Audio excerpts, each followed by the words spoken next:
정영식 재판관님 질문하십시오. 증인 여인영 사령관하고 23시 6분경에 이제 마지막 통화한 거 그거 여쭤보는 겁니다. 예. 그때 이제 하여튼 뭐 이런저런 얘기가 있다가 도와준다고 하면서 도와달라고 하면서 체포조가 나가 있는데 소재 파악이 안 됩니다. 명단 불러드릴게요. 이렇게 얘기하면서 명단을 불렀다는 거죠. 그렇습니다. 그러니까 그 말은 그 명단이란 거는 체포할 사람이라는 뜻으로 받아들였어요. 예, 저는 그렇게 이해했습니다. 그 다음에 그런데 그리고 나서 이제 계속해서 1조, 2조 뭐 이제 축차 검거 후에 구금시설에 감금 조사할 예정이다. 제일 급한 것이 위치 추적이니까 위치 추적 부탁드립니다. 이렇게 얘기했다는 거죠. 그렇습니다. 그러면 결국 여인영 방첩사령관이 요구한 거는 이 사람들에 대한 위치 추적을 해달라라는 거죠. 그렇습니다. 근데 아까 이제 청구인 측 물어본 거에는 할 수 없다. 그 위치 추적을 할 수 없다. 이런 식으로 답변을 하셨는데 이게 이제 법적으로 안 된다는 뜻입니까? 아니면 기술적으로 안 된다는 뜻입니까? 아니면 법적으로 안 된다는 뜻입니다. 기술적으로는 가능합니까? 만약에 법적으로 허가를 받고 해야 된다고 하면 할 수 있을 것 같습니다. 국정원에서 독자적으로 할 수 있다는 겁니까? 지금 예전에 국정원이 단독으로 하는 것보다는 저희들이 그 협력센터를 많이 만들어 놓고 있습니다.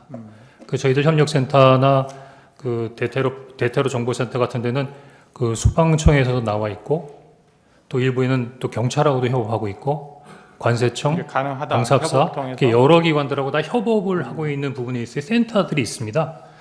국정원이 꼭 하지 않더라도 뭐 예를 들면 소방청이나 아니면 경찰청을 통해서 할 수 있는 부분이기 때문에 국정원이 기본적으로 할 수 없다라고 말할 수는 없고 할 수 있는 부분에 있어서 여러 가지 툴은 있으나 그 하는 부분에 있어서는 여러 가지 기본적인 룰이 있다 이렇게 설명드리는 것이 맞을 것 같습니다. 그러면 위치 추적을 한다는 말은 네, 결국은 휴대폰 위치 추적인 거죠? 제가 직접 해보진 못해서 정확한지는 모르겠습니다. 당연히 그럴 것 같습니다.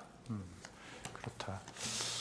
그다음에 그러면 아까 그 메모 좀 띄워주시겠어요? 127호증의인가요? 그 증인이 부관한테 시켜가지고 했다는 메모 있는데 127호증의 이 메모. 이 메모에 이제 그 아래는 1조, 2조, 1조, 2조, 뭐죠? 이게 뭐 축차 검거, 그 다음에 뭐 방첩사 구금시설의 감금조사. 이거는 이제 증인이 여인영 사령관으로부터 들어서 그렇게 적어놨다는 거죠, 나중에. 밑에 있는 거 말씀이십니까? 밑에. 예, 그렇습니다. 그리고 그 밑에 보면 검거를 요청, 위치 추적과 이렇게 돼 있어요. 그 마지막에 이제 그 워딩이 마지막으로 끝날 때 위치 추적만으로 끝나는 것이 아니라 그 위치 추적을 하면서 저희들 그 검거를 좀 지원해 주십시오. 검거 이런 부분에 있어서 검거를 좀 지원해 주십시오라는 검거의 요청이 있었다. 뭐 그런 의미로 그 제가 말은 검찰 조사에서도 얘기하지 않았잖아요. 검거를 요청했다는 말은 하지 않은 것 같은데. 검거를 요청했어요? 이 검거를 요청했다고 검찰에 제기한 부분에 있어서의 내용이 써 있지 않습니까? 아니, 그러니까 요 메모에는 써 있는데 여인영 사령관이 검거를 요청했어요? 위치를 추적하는 것 자체가 체포 대상자의 검거를 하기 위한 부분에 있어서의 지원을 요청하는 거라고 이해했습니다. 아니, 제 말은 처음에는 체포조가 나가 있다. 네. 그 말은 이제 체포하러 다닌다는 말 아니에요. 근데 위치를 모르니까 위치를 추적해서 알려달라는 취지지. 증인한테 체포를 도와달라. 그러니까 말은 체포를 요청. 여기 보면은 체포를 요청, 검거를 요청. 괄호하고 위치 추적과 돼 있어요. 위치 추적보다는 검거를 요청한 것을 또 주안점으로 써놨는데 검거해달라고 여인영 사령관이 굳이 얘기할 필요가 없잖아요. 자기들이 검거하러 나가 있는데 위치정만 받으면 되지 왜 국정원이 체포를 하러 다녀요? 체포할 인원이 있어요? 국정원에? 체포할 수 있는 여력이 있습니까? 국정원이 수사권이 없기 때문에 그 체포를 할 수 있는 권한이 없죠. 근데 검거를 요청이라는 게 무슨 말이에요? 검거 지원을 요청했으니까 저희들이 직접 예를 들면 저희가 그 범죄 수사권 없더라도 쉽게 말하면 국제 범죄를 할 수 있는 부분이 뭐냐면 저희들이 검거를 지원하고 실적인 부분의 체포는 경찰을 통해서 체포를 하는 부분이기 때문에 항상 공조 검거를 할 수 있는 능력은 있습니다. 그러면 거기다가 위치 추적, 그 검거 말하자면 이제 뭐라 그러지? 지원 요청. 지원 예. 이런 식으로 적어 놓는 게 맞지 않아요?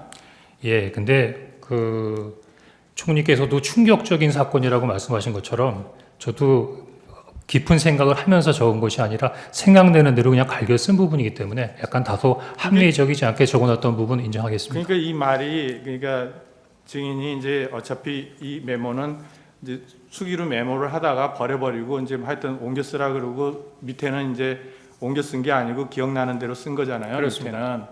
그러면 이게 증인이 뭐 1조, 2조 뭐 축초해서 검거해서 방첩사 뭐 감금시설에 감금조사 그러니까 그게 조금 이해가 안 되는 게 여인영 사령관이 방첩사령관이 증인에게 무슨 이제 처음에는 뭐 비협조적으로 별로 얘기를 안 하려고 그러다가 대통령 전화를 받아서 도와주라 그랬다고 하니까 이런 얘기를 했다는 거잖아요. 그렇습니다.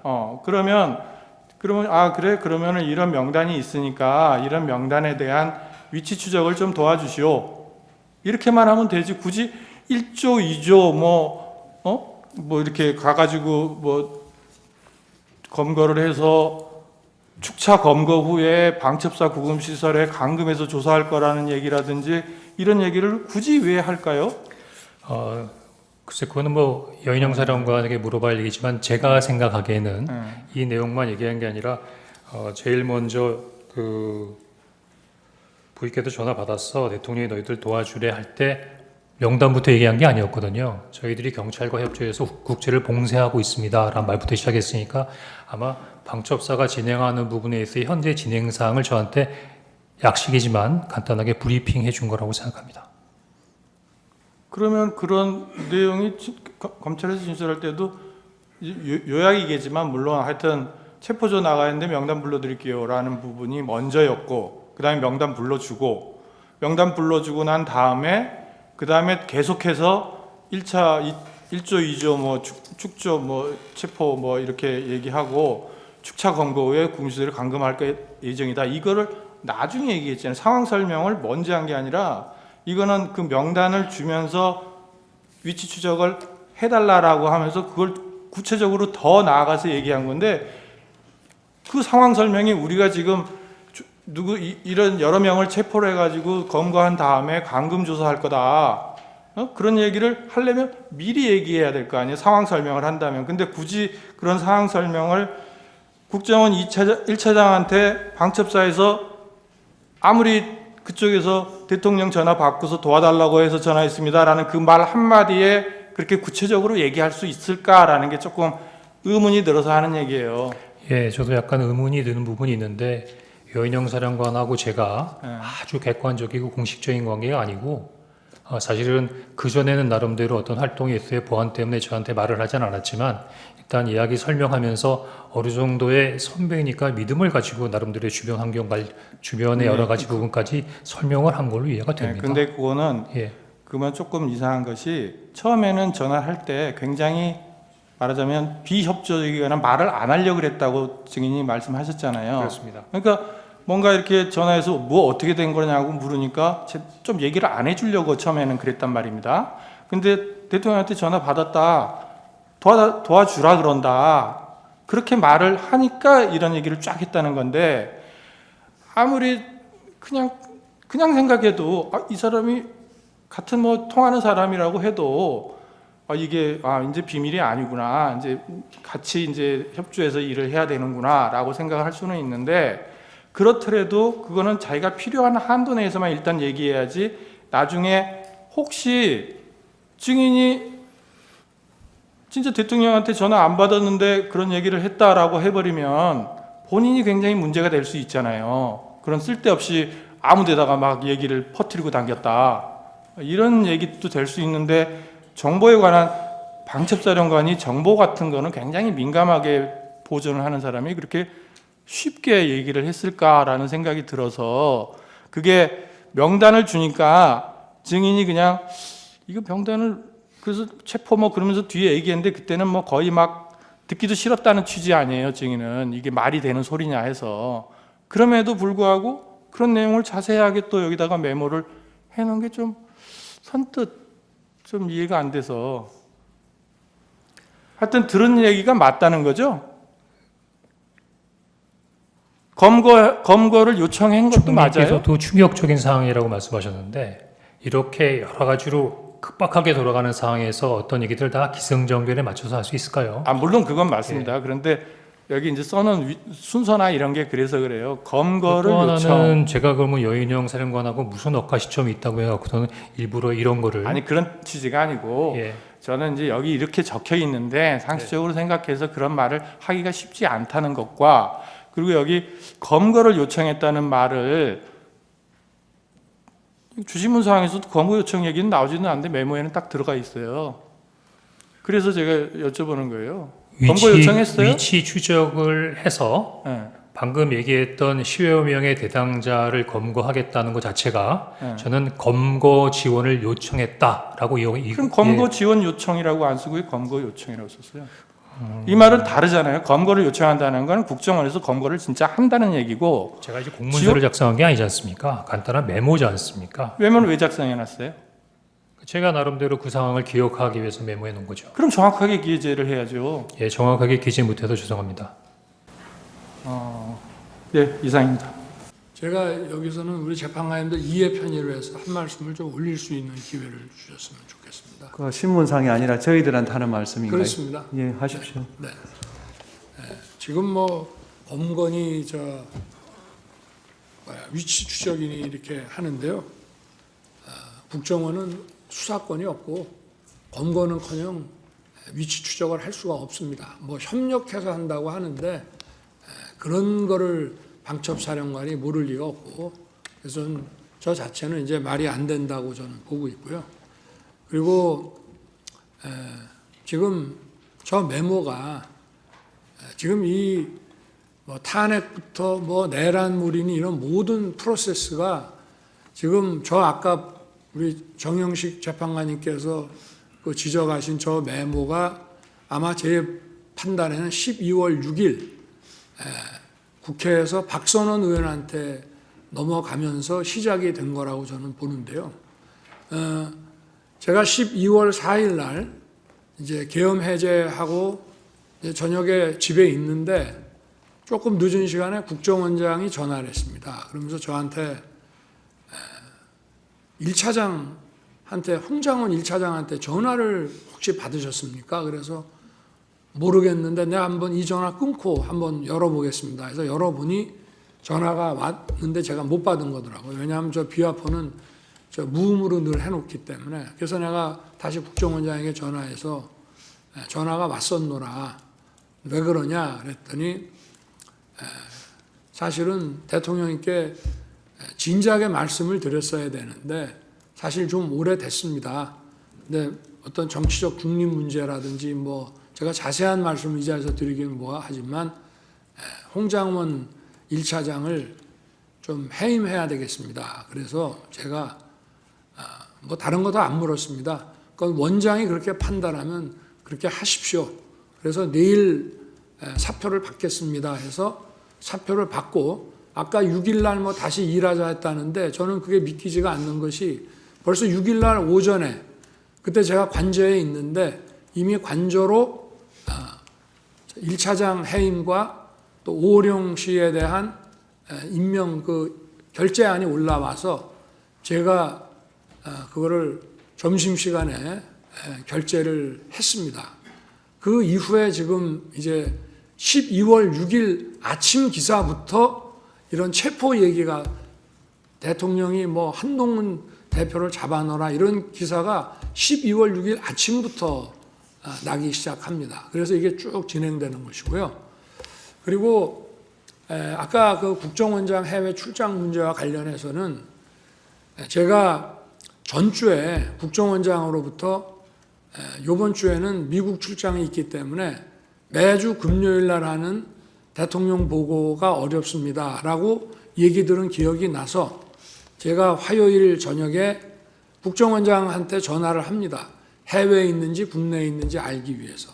그래서 제가 둘 사이에 약간의 그 미스커뮤니케이션이 있었습니다. 제가 국정원장한테 아직도 거기시죠? 저는 미국에 있는 줄 알고 그랬더니 국정원장이 예, 아직도 여기입니다. 이래서 저는 해외에 있는 줄 알았습니다. 그래서 처음으로 제가 홍 장관 1차장한테 전화를 하게 됩니다.